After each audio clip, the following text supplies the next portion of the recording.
C'est parti pour un autre épisode de J'aime ta compagnie, le balado des entreprises ambitieuses qui n'ont pas de département marketing. Depuis plusieurs années, notre équipe accompagne des entreprises dans le développement de plans marketing et dans la concrétisation de leurs ambitions. On va se dire les vraies affaires, la réalité n'est pas la même quand tu n'as pas un département marketing complet pour assurer le développement des affaires de l'entreprise. Notre promesse, c'est que chaque épisode regorge de trucs et d'outils pour que vous puissiez prendre de meilleures décisions d'affaires. Ici, on s'élève ensemble pour bâtir des entreprises qui nous ressemblent et qui créent de la valeur pour nos communautés. Pour attirer et fidéliser les bonnes clientèles et les plus grands talents, tout est marketing. Et comme nous connaissons la valeur de votre temps, place à l'épisode. On se lance dans un nouvel épisode de J'aime ta compagnie, 3 solutions pour aimer LinkedIn et en faire votre allié en développement des affaires. Et aujourd'hui, sachez qu'on parle aussi à ceux qui n'y croient pas encore. Bonjour Catherine Côté-Girard. Bonjour Michel. Comment t'arrives aujourd'hui? En fait, je suis vraiment très contente d'enregistrer cet épisode-là aujourd'hui parce que j'ai gardé une carte dans ma manche. OK. En fait, aujourd'hui, on parle de LinkedIn, puis pourquoi aimer LinkedIn, puis on va y revenir plus tard. Mais je trouve que ça prend tout son sens d'enregistrer l'épisode ces jours-ci parce que il y a 4 ans exactement, c'est là où moi je t'approchais sur LinkedIn, alors qu'on se connaissait pas vraiment, puis sans trop savoir ce qui allait arriver. Puis on pourra raconter l'histoire un peu plus tard. Puis finalement, 4 ans plus tard, nous voilà à enregistrer un épisode sur comment aimer LinkedIn. Fait que je trouve que tout est dans tout. Puis je trouve ça vraiment chouette puis vraiment beau. Donc, c'est comme ça que j'ai envie d'arriver puis de me déposer aujourd'hui, de remercier la vie puis de remercier LinkedIn. Oh, c'est bien beau, c'est dur de battre ça. Moi, j'arrive heureuse d'entendre ton histoire parce que moi, faut dire que je suis vraiment la pire pour les dates, les suivis. Tu sais, moi, je dirais jamais de souhaiter bonne fête. Tu sais, les gens qui souhaitent bonne fête aux autres sur Facebook, moi, là, il y a très peu de chances que je souhaite bonne fête à quelqu'un sur Facebook. Je vais toujours me rendre compte que c'était la fête de la personne 4 semaines en retard. Alors, une chance que t'es là pour garder une mesure du temps et te souvenir de cette belle histoire. C'est cute, hein, parce que tu peux pas savoir l'effet des contenus et des publications que tu ne fais pas. Puis c'est ça qui est compliqué avec tout ce qui est réseau social parce que on fait des choses sans trop savoir ce que ça va donner précisément. Plus qu'on en fait, plus qu'on fait des bons coups, en fait. Tu sais, il y a un client qu'on aime beaucoup, qu'on nommera pas, parce qu'on les accompagne de façon strictement confidentielle en ce qui les concerne. Mais il nous disait, si tu veux te faire frapper, mets-toi dans le trafic. Mais les réseaux sociaux, c'est un peu ça, mais tu sais pas qui va te frapper, tu sais pas de qui tu vas attirer l'attention. Je suis très heureuse d'avoir réussi à attirer ton attention ce jour-là. Ça nous a mené sous le soleil. Aujourd'hui, on enregistre ce bel épisode de balado avec un beau soleil dans notre bureau Pignon sur rue à Rimouski. À l'époque, tu étais à Montréal. Moi, j'étais rendue à Rimouski, alors très chouette. Merci de me rappeler cette belle histoire. Et je vais juste dire rapidement à ceux qui tombent sur cet épisode pour la première fois, Katrina et moi, on est 2 stratèges marketing à la firme. Et nous, ce qu'on fait dans la vie, c'est du plan d'action. On vous aide à prendre des bonnes décisions en marketing. Et le sujet de LinkedIn revient souvent auprès de nos clients, un peu comme une patate chaude. On sent que des fois, on peut croiser des gens qui adorent ça, mais c'est plutôt niché. Sinon, les gens soit n'aiment pas, ou soit ont peur d'oser, ou vont se connecter souvent, mais vraiment comme voyeurs, hein, essayer de suivre ce qui se passe dans leur industrie, mais sans avoir l'audace de faire le premier pas vers LinkedIn. Et c'est vraiment un moyen qui est financièrement et en temps très accessible et qui est important, puis je vais dire important même pour, tu sais, on pourrait penser par exemple qu'une boutique en ligne qui vend des débarbouillettes, OK? Peut-être que l'entrepreneur va se dire, non, LinkedIn, c'est pas pour moi, mais potentiellement que sur LinkedIn, cet entrepreneur-là pourrait développer des relations avec des personnes qui pourraient distribuer ces fameuses débarbouillettes dans leur grande surface, par exemple, dans leur réseau de distribution beaucoup plus grande échelle. Un OBNL pourrait se dire, non, moi, mes bénévoles sont pas là ou mes donateurs sont pas là. Peut-être que tes administrateurs à fort potentiel sont là. Donc, c'est vraiment une belle bébite LinkedIn à apprivoiser. Puis aujourd'hui, on veut vous donner le goût. Puis je dirais même, pour ton exemple de débarbouillette est bon, là, parce que c'est drôle, j'y pensais un petit peu en fin de semaine aussi à l'épisode, puis je me disais la même chose, c'est pour quelqu'un qui fait de la vente au détail, mais ne serait-ce que pour l'entrepreneur en lui-même, de se faire voir de la part de bailleurs de fonds potentiels ou de d'autres entrepreneurs qui pourrait l'appuyer dans sa démarche, ne serait-ce que dans le savoir-être entrepreneurial et non pas nécessairement dans le savoir-faire. Là. Donc, faut pas se sous-estimer. Je pense qu'il faut voir LinkedIn comme une grande place publique, pas simplement comme une place pour faire pour faire des affaires au sens strict, là, tu sais, de vendre quelque chose. Mais là, c'est vraiment plus large que ça, là. C'est plus large et plus payant. Parce que quand on veut vendre quelque chose à quelqu'un très spécifique, c'est une petite transaction, ça a un début puis ça a une fin. Mais quand on est sur LinkedIn, on parle de relations puis de réputation, c'est ce qui a le plus de valeur et on peut rapidement prendre la place sur LinkedIn. Pourquoi les gens devraient écouter l'épisode, Catherine? Pourquoi c'est un épisode qui est important? Ben, peut-être justement, c'est surtout un épisode à écouter pour ceux qui détestent LinkedIn, pour essayer de se réconcilier un petit peu, parce que j'ai l'impression que c'est ça, soit on l'adore, soit on le déteste. Puis souvent, les gens qui le détestent, c'est qu'ils n'ont pas vu encore sa plus-value, puis ils l'ont pas vu comme une clé dans leur développement des affaires. Puis c'est là où j'ai envie de revenir un petit peu là sur l'histoire que j'ai un peu effleurée en début d'épisode, mais c'est que moi, il y a 4 ans, j'avais comme projet de venir m'établir à Rimouski, puis Marie-Michel, tu faisais partie de mon réseau sur LinkedIn, puis j'étais pas non plus quelqu'un là qui était hyper active sur LinkedIn. Tu sais, j'étais comme pour beaucoup là, puis au départ, c'est ça, on voyait beaucoup LinkedIn comme un CV numérique là. Surtout comme une plateforme de recrutement. Ça l'est encore beaucoup, mais c'est plus que ça. Ce qui fait qu'on était liés sur LinkedIn, mais ça faisait plusieurs années que j'avais pas entendu parler de toi. Là, on avait été mis en relation pour dans d'autres contextes professionnels. Puis, tu sais, c'est drôle parce que toi, cette journée-là, t'as fait une vidéo seule, alors qu'habituellement, tu la faisais avec tes précédentes associées à la firme. T'es comme, OK, vas-y, je me lance. Puis, tu sais, je pense que t'étais satisfaite, mais plus ou moins de ta vidéo. Puis, ben, il y avait pas de résultat. Ça avait vraiment moins levé. Ça avait vraiment moins levé qu'à l'habitude. Puis je me disais, ben, c'est ça. Quand je fais des trucs tout seul, ça lève pas. Ça me prend les 2 autres pour pogner sur Internet, entre guillemets. Mais finalement, non! Ben non, parce que finalement, moi, j'ai accroché sur ton contenu, probablement, j'ai même pas liké ou je le sais pas quoi. Je t'ai contacté, j'ai dit, hey, puis là, j'ai fait, en fouillant, j'ai comme, c'est qui déjà cette fille-là? Puis là, j'ai dit, hey, elle est à Rimouski, bon. Puis moi, je ne sais pas quel élan m'a pris non plus, là. Il y a une force aussi qui m'a habité puis que j'ai pas vu souvent en moi. Mais je t'ai écrit. Vraiment comme sans rien penser, sans attente. Puis finalement, on s'est fait un Zoom, puis tu sais, un soir de semaine. Puis là, parce que moi, je voulais juste avoir un peu ton input, comment ça se passe au niveau des communications, du marketing à Rimouski.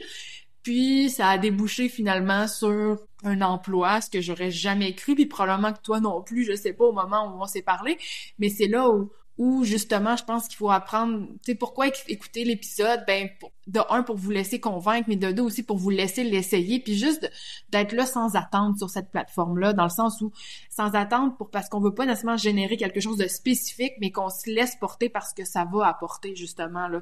Donc, moi, c'est ce que j'aimerais vous inviter aujourd'hui, d'être un peu dans une forme de lâcher prise, mais en se disant que tout un potentiel à être sur cette plateforme-là, puis d'essayer de l'avoir de façon plus positive que négative. Puis je pense que t'en as d'autres, toi aussi, Marie-Michel, tu sais, là, c'est une histoire que moi, j'ai vécu, qu'on a vécu ensemble, donc c'est encore plus drôle, mais, tu sais, je suis sûre que tu as des exemples aussi, là, de, peut-être pas aussi gros, mais de choses qui se sont passées sur LinkedIn qui n'auraient pas pu se passer ailleurs.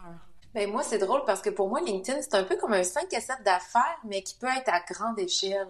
Puis c'est à ne pas sous-estimer parce que quand tu vas dans un 5 à 7, s'il y a 20 personnes ou 200 personnes, ça demeure limité.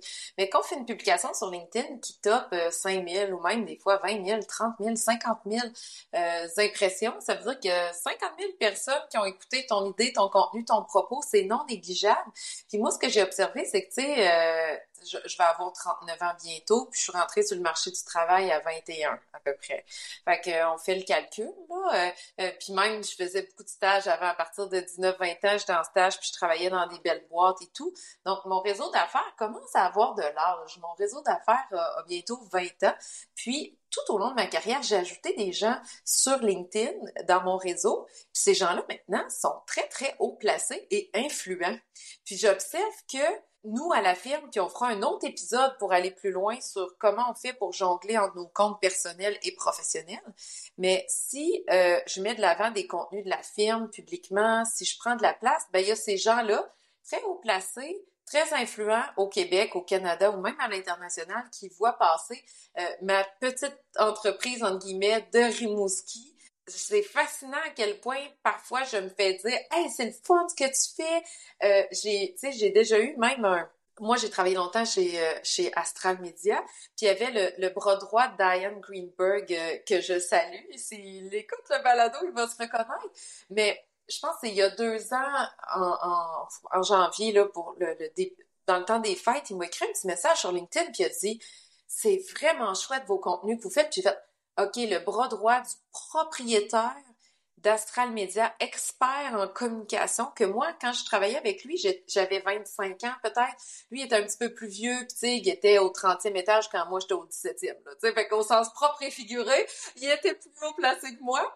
Puis, qui est venu prendre le temps de me dire, c'est vraiment chouette ce que vous créez comme contenu. J'ai fait, oh, ce genre de monde-là nous voit passer. Fait que ça, c'est vraiment chouette sur LinkedIn. Puis, il faut pas sous-estimer aussi que quand on développe une entreprise, un organisme, il faut faire attention parce que des fois, on reste très dans notre milieu consanguin, tu sais. Nous, par exemple, on pourrait juste développer la ferme à Rimouski, puis aller au 5 à 7 à Rimouski, puis faire des liens avec des entreprises à Rimouski. On le fait. C'est important. C'est dans nos valeurs profondes de développer notre région. Mais on prend une forme de rôle de développement économique national, international en étant sur LinkedIn parce qu'on positionne une petite business de région, entre guillemets, au national, à l'international, on prend de la place, puis il faut pas sous-estimer ça aussi, puis LinkedIn rend ça possible. Qu'est-ce que ça veut dire, Katrina, concrètement, là, de faire du développement des affaires, puis c'est vrai pour les OBNL aussi, là, sur LinkedIn, là, qu'est-ce qu'il faut avoir en tête avant de se lancer? Ben, que LinkedIn, c'est un réseau professionnel, là. On pose pas la même chose qu'on publierait sur notre Facebook personnel, là, ou notre page Instagram ou TikTok. Donc, les gens sont pas à la recherche de contenu personnel, quoique ça veut pas dire qu'on peut pas parler d'histoires ou d'anecdotes personnelles, mais parce que Marie-Michel, des fois, tu le fais, tu racontes des choses que tu as vécues avec ton garçon, mais tu ramènes toujours une twist professionnelle. Tu vas rattacher ça, par exemple, dans notre contexte, au parcours client ou tu sais, au marketing, là. Donc, finalement, tu fais pas juste raconter que tu as vécu telle chose avec ton garçon, mais c'est plutôt une façon d'illustrer un propos marketing. Mais donc, de toujours rester dans un mode professionnel et évidemment d'avoir des propos, tout ça, qui demeurent dans la professionnelle. Il faut accepter aussi, puis on a parlé que c'est du long terme. Donc, c'est pas parce que je suis sur LinkedIn demain que ça va se transformer. LinkedIn aujourd'hui que ça va se transformer en vente demain. Puis comme je disais tout à l'heure, faut pas avoir d'attente. Est-ce que ça va être des ventes en dur que je vais générer? Je le sais pas. Peut-être que ça va être des futurs collègues, des futurs partenaires, des collaborateurs, des bailleurs de fonds, mais ça va être à long terme parce que faut se bâtir tranquillement notre crédibilité sur ce réseau-là. Puis on l'a nommé tout à l'heure, là, mais tu sais, ça va... Faut voir cette plateforme-là comme plus qu'une plateforme où on affiche notre CV.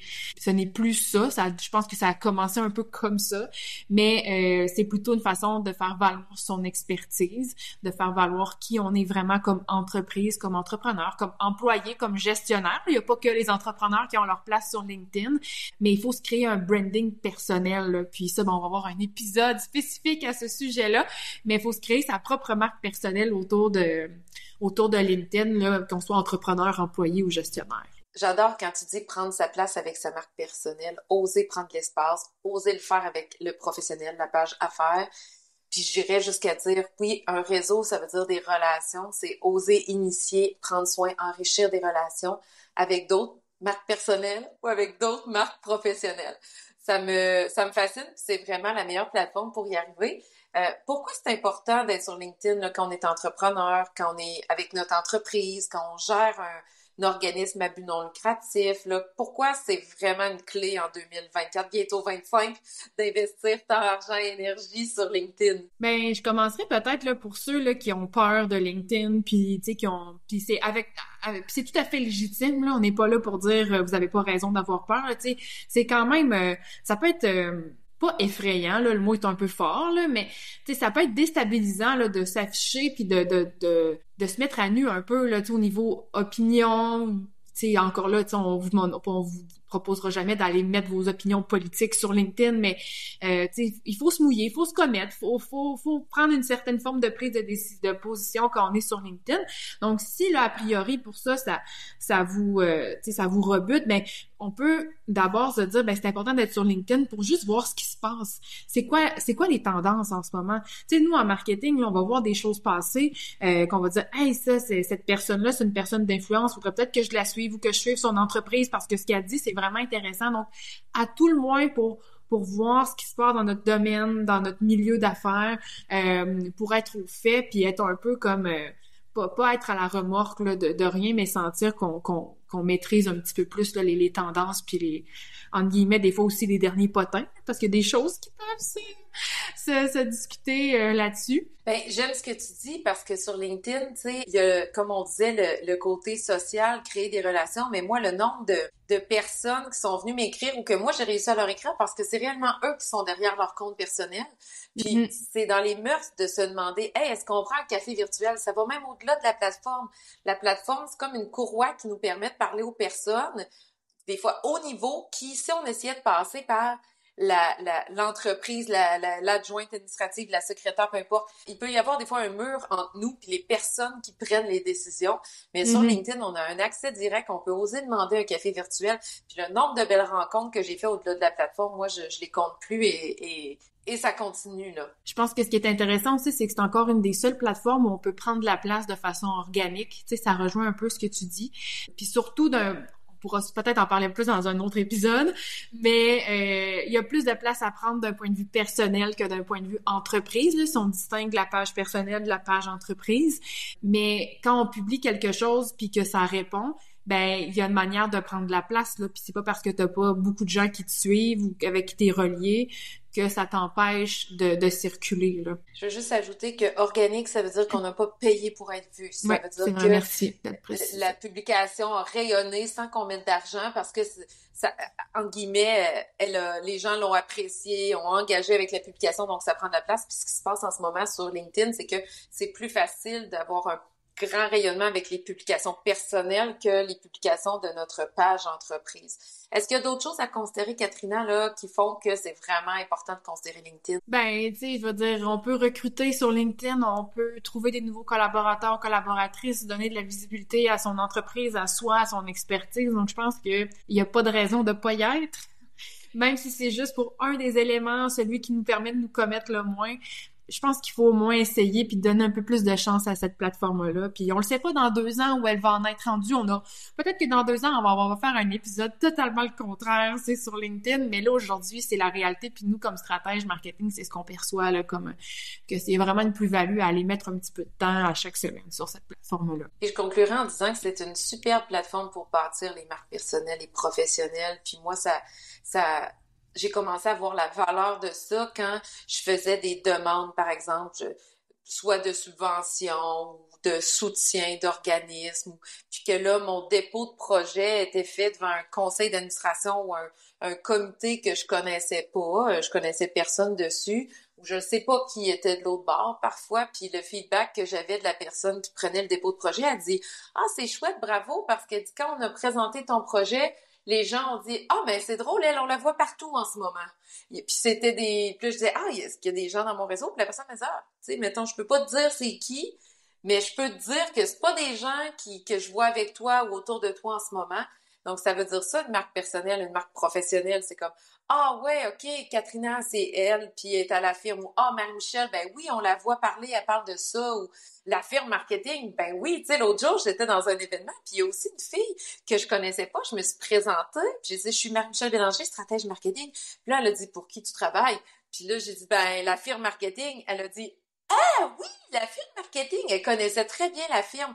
Donc, je sais très bien que sur LinkedIn, c'est chouette parce que quand on prend de la place, ben, on prend de la place à l'extérieur de notre réseau qui est plus naturel.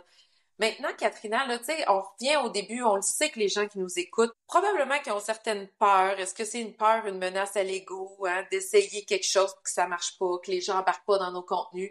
Je me souviens, moi, à l'époque, mon premier post LinkedIn pro, quand j'ai décidé d'aller all-in, je l'ai fait réviser par 3 personnes avant de faire publier. Puis aujourd'hui, je pense même pas, je le fais en 2 minutes, j'écris mon idée, puis c'est parti. Donc, je le sais que c'est pas nécessairement évident, mais ce que je me dis, c'est que ça serait le fun de parler de 3 solutions pour oser se saucer le gros orteil dans la piscine. On vous demande pas aujourd'hui de devenir des créateurs de contenu international qui posent 4 fois par jour, mais 3 belles petites solutions pour essayer, commencer, puis tranquillement, pas vite, comme danser un tango avec LinkedIn pour commencer à l'apprécier. Solution 1, Katrina, qu'est-ce que tu suggérais? Il y a quelque chose qui est vraiment méconnu sur LinkedIn, puis c'est l'outil de recherche qui est somme toute assez puissant pour trouver autant des personnes que des entreprises. Donc, évidemment, là, on est dans le format balado, là, je peux pas faire une démonstration, mais quand vous allez sur LinkedIn, il y a vous pouvez utiliser dans l'onglet recherche des noms de personnes. Donc, évidemment que si tu as rencontré Annette XY au dernier 5 à 7, tu peux la trouver facilement de cette façon-là. Mais si on connaît pas Annette XY, on l'a pas rencontrée, mais on souhaite trouver les Annette XY du Québec qui travaillent en marketing aussi, ben là, je peux utiliser des mots-clés. Donc, si par exemple, je cherche d'autres stratèges marketing, ben je pourrais mettre ce mot-clé-là, stratège marketing, puis dire, OK, ben moi, je veux les stratèges marketing, je dis n'importe quoi dans la région de Montréal parce que je veux tisser des liens là-bas. Mais je peux il y a des filtres qu'on peut utiliser de cette façon-là. Donc, c'est vraiment intéressant. Tu sais, là, après, on peut même chercher en fonction de est-ce qu'il y a un gradué dans la même université que nous ou pas, est-ce qu'il travaille dans telle ou telle entreprise. On peut dire, je veux les grandes entreprises seulement. Puis, on peut faire la même chose aussi du point de vue entreprise. Donc, je peux voir les gens qui s'affilient à une entreprise. Donc, si moi, je veux connecter avec quelqu'un, je dis n'importe quoi, qui travaille chez Hydro-Québec, ben je peux voir toutes les personnes qui disent sur LinkedIn travailler ou avoir travaillé chez Hydro-Québec, puis encore là, utiliser des filtres. Est-ce qu'ils sont stratèges marketing? Est-ce qu'ils sont conseillers en communication? Je le sais pas. Mais vraiment de jouer avec ces filtres-là, puis de se dire, ben pourquoi pas, je veux ajouter 1 personne, 2 personnes par semaine. Puis quand on ajoute ces personnes-là, ben de mettre quelques mots, de dire ben pourquoi on veut rejoindre leur réseau d'affaires, parce qu'on a envie de connecter, j'ai envie de connecter avec d'autres stratèges, par exemple. Donc, la solution, c'est vraiment utiliser l'outil de recherche pour créer des nouvelles relations ou trouver même des entreprises là, qui seraient intéressantes de suivre. Les gens qui vont nous suivre, vont être dans notre réseau, ont plus de chances de voir nos publications aussi. Là. Donc, avant de publier, il faut commencer à bâtir un beau réseau dans notre domaine qu'on veut développer. J'irai avec une deuxième solution. Pour ma part, je vous recommanderais d'identifier c'est quoi votre unicité. C'est quand on parle de positionnement, autant là, on est plus en marque personnelle aujourd'hui, là, mais votre compte personnel sur LinkedIn, vous voulez être connu et reconnu pourquoi? Quand on va parler de vous, quel mot vous souhaitez qu'il soit, ah oui, je sais pas moi, Marie-Michel, stratège marketing, Marie-Michel, parcours client, Marie-Michel, développement des affaires, développement économique, en région. Tu sais, c'est quoi les mots-clés que vous voulez qui soient utilisés quand les gens parlent de vous puis que vous n'êtes pas là? Par la suite, vous pouvez vous aider de Google ou encore de ChatGPT pour vraiment voir c'est quoi les mots qui sont le plus cherchés. Il y a différents outils gratuits en ligne pour faire soit des études de mots-clés ou ChatGPT directement. Vous lui demandez d'être un expert LinkedIn puis de vous donner quels sont les mots-clés les plus importants à ajouter dans votre titre, dans votre description, pour justement être connu et reconnu pour cette unicité que vous avez identifiée. C'est quoi les mots à plus fort potentiel d'être cherchés dans la plateforme et finalement d'aller ajuster votre titre professionnel pour que les bons mots-clés en fassent partie. Katrina, une troisième solution pour nos auditeurs aujourd'hui pour qu'ils osent aller s'amuser et aimer LinkedIn. Ben, l'idée, là, puis ça, en fait, là, ça s'applique autant sur LinkedIn que sur d'autres réseaux sociaux, là, puis surtout à titre d'entrepreneur, là, que c'est quand on y va, pardon, quand on décide que je vais sur LinkedIn, ben c'est d'y être pleinement intentionnel. Donc, ça va être par exemple de dire, ben moi, je vais sur LinkedIn 2 fois par semaine, le mardi matin puis le jeudi après-midi, puis c'est bloqué dans mon agenda. Puis ça peut être une période où vous vous occupez de vos réseaux sociaux là, de façon générale. Là.